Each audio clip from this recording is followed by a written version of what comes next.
Hello বন্ধুরা, তোমরা সবাই কেমন আছো? আশা করি তোমরা সবাই খুব ভালো আছো। আমি আছি মোটামুটি, শরীরটা অতটা ভালো না, ঠান্ডা লেগেছে। যাই হোক, ছেড়ে দাও। তোমরা সবাই কেমন আছো বলো। এরকম টেস্টি টেস্টি রান্না যদি দেখতে হয় তাহলে বিশ্ব প্রতিভাকে সাবস্ক্রাইব করে পাশে থেকো। আর দেখো বন্ধুরা, আজকে একটা কি রেসিপি নিয়ে এসেছি বলো তো? মোরলা মাছ। এটা হচ্ছে পুকুরের মোরলা মাছ। আমরা কম বেশি সবাই খুব ভালোবাসি এই মাছটা খেতে। ছোট মাছ, ঝাল করে খাওয়া যায়, মাছের টক করে খাওয়া যায়, বিভিন্ন রকমের করে খাওয়া যায়। তো বন্ধুরা, একবার যদি এইভাবে মাছের রেসিপিটা যদি একবার এভাবে বানিয়ে খাও তাহলে তো ভরপুর টেস্ট পাবে। তার মধ্যে হচ্ছে তেল মশলা কম দিয়ে একদম হাতে মাখা সর্ষের তেল দিয়ে মাছটা রান্না করতে হয়। তাহলে বন্ধুরা, রেসিপিটা একবার দেখতে থাকো কীভাবে রান্না করছি আমি। যদি তোমাদের ভালো লাগে, তোমাদের মনের মতন হয়। প্রথমে মাছটাকে ভালো করে ধুয়ে নিয়েছি, একদম পরিষ্কার করে নিয়েছি। তারপরে দেখো মাছে একটু নুন দিয়েছি পরিমাণ মতন। তারপরে দেখো হলুদের গুঁড়ো দিয়েছি, মানে স্বাদ মতন। তারপরে পেঁয়াজ দিয়েছি, একটু হালকা রসুন বাটা দিয়েছি, বুঝতে পারলে? তারপরে বন্ধুরা দেখো, পেঁয়াজটা কিন্তু অনেকখানি দিয়েছি, যেহেতু হাতে মাখা হবে। কাঁচা লঙ্কা দিয়েছি কেটে। তারপরে দেখো কি করা যায় বন্ধুরা, একবার যদি এভাবে খাও না, একদম ভালো টেস্ট পাবে। যা কি বলবে, এক থালা ভাত, গরম গরম এক থালা ভাত, মানে পুরো কমপ্লিট হয়ে যাবে তোমাদের। কি বলবে, এরকম যদি একটা টেস্টি রেসিপি থাকে তো তো আর কোনো কথাই নেই। দেখো, এই মাছটা এভাবে করে খেলে কিন্তু খুব ভালো লাগবে। কিন্তু আমি যেভাবে রান্না করছি, যদি এভাবে রান্না করে খাও তাহলে খুব ভালো লাগবে। অনেকে তো অনেক রকমভাবে রান্না করো, কিন্তু এভাবে একবার রান্না করে দেখো বন্ধুরা। এই দেখো, টমেটো কুচি দেবো, পেঁয়াজ কুচি টুচি সবই রেডি করে রেখেছিও, দেখতে পেয়েছো? তোমরা সবাই এভাবে রান্না করো।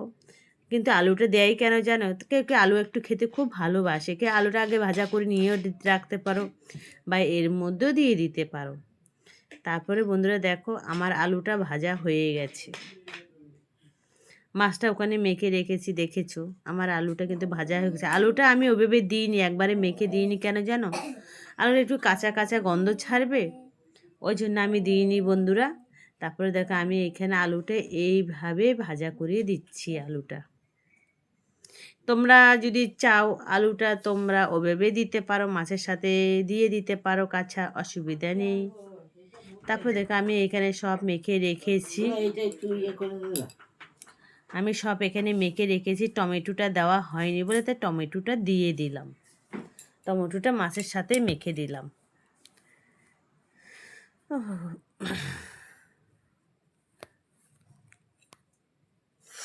নলে চাষ দাও। তারপরে দেখো, আলুটা তুলে নেওয়া হয়ে গেছে। তারপরে আলুর মধ্যে আমি মানে আলুটা তুলে নেওয়া হয়ে গেছে বন্ধুরা। তারপরে দেখে যে তেলটা আছে, ওই তেলের মধ্যে কালো জিরা ফোড়ন দিয়েছি। কালো জিরা ফোড়ন দেওয়ার পর দেখো, মাছটা আমি ঢেলেই দিলাম ওখানে। তুমি কিন্তু এটা কাঁচা তেলে মেখেও পাতুরির মতন করে খেতে পারো, কিন্তু আমি তেলে দিয়েছি কেন, আলুটা ভাজা করেছি তো, তার জন্য আমি ফোড়ন দিয়ে, কালো জিরে ফোড়ন দিয়ে তেলে দিয়ে দিয়েছি। কিন্তু তোমরা অন্যরকমভাবেও করে খেতে পারো, কিন্তু তবু আমার মতন একবার রান্নাটা করে খাবে, খুব ভালো লাগবে তোমাদের। দেখো, ভাজা করে রাখা আলুটা দিয়ে দিলাম। হেভি টেস্টি একটা রেসিপি বন্ধুরা। এই রেসিপিটা যদি একবার বানিয়ে খেয়ে দেখো, তাহলে আর কোনো কিচ্ছু খেতে ইচ্ছা করবে না। মানে এই মাছের ঝালটা এমনই খেতে। পুকুরের মোরলা মাছ। এই মাছটা বিশেষ করে বেশিরভাগ শীতের সিজনে পাওয়া যায়, এরকম সিজনেও পাওয়া যায়, শীতের সিজনে বেশি পাওয়া যায় বন্ধুরা। তো কেমন হয়েছে অবশ্যই তোমরা জানাবে।